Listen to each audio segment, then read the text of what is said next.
Global stories में बड़ी खबर इजराइल से सामने आ रही है, जहां इजराइल ने भारत को लेकर एक बड़ा बयान दिया है। दरअसल बता दें आपको कि पिछले कुछ वक्त से जिस तरीके से इजराइल अपने पड़ोसियों से युद्ध की स्थिति को लेकर लगातार निपटने की कोशिश कर रहा है, इजराइल के प्रधानमंत्री बेंजामिन नेतन्याहू ने एक बड़ा ऐलान किया है। वह भारत के साथ मिलकर हथियार बनाएंगे। इजराइल की कई कंपनियां पहले ही भारत में मौजूद हैं।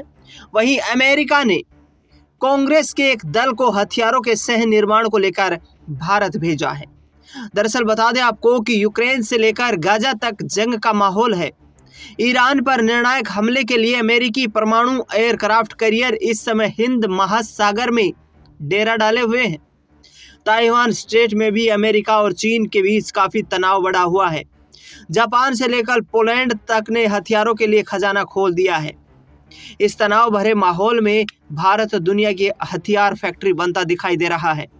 इजराइल के पीएम बेंजामिन नेतन्याहू ने ऐलान किया है कि वह अमेरिका से के सैन्य मदद पर निर्भरता को खत्म करना चाहता है और ऐसे में भारत तथा जर्मनी के साथ मिलकर हथियार बनाने की रणनीति पर काम कर रहा है।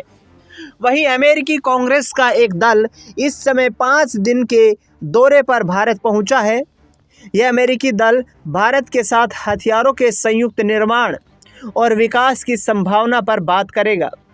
इससे भारत के लिए बड़ा मौका बन सकता है। दरअसल इजरायली पीएम नेतन्याहू ने कहा कि भारत और जर्मनी में हथियार निर्माण करने से इजरायल को आज़ादी मिलेगी, तेजी से सप्लाई हो सकेगी और गठबंधन को मजबूत किया जा सकेगा।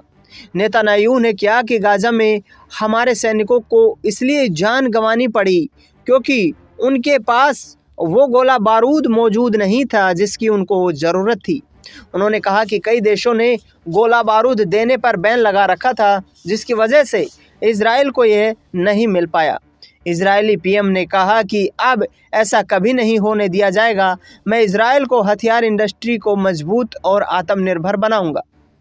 बता दें आपको कि नेतन्याहू ने उम्मीद जताई है कि इस भारत के साथ हथियार बनाने की डील से इजराइल की अगले दशक तक अमेरिकी सैन्य सहायता पर निर्भरता खत्म हो जाएगी। पीएम नेतन्याहू ने कहा कि वह हथियारों के मामले में इजराइल और अमेरिका के बीच रिश्ते को सहायता से भागीदारी की ओर ले जाना चाहते हैं। इजराइल अपने हथियारों के विकास और संयुक्त उत्पादन को सहयोगी देश भारत जर्मनी तक बढ़ा सकता है।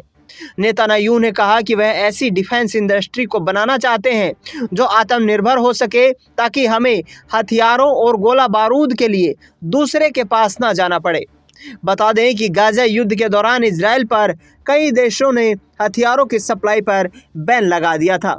देखना दिलचस्प ये होगा कि भारत में अब ये हथियार विनिर्माण उद्योग कितना मजबूती पकड़ पाता है। इस खास रिपोर्ट में फिलहाल इतना ही।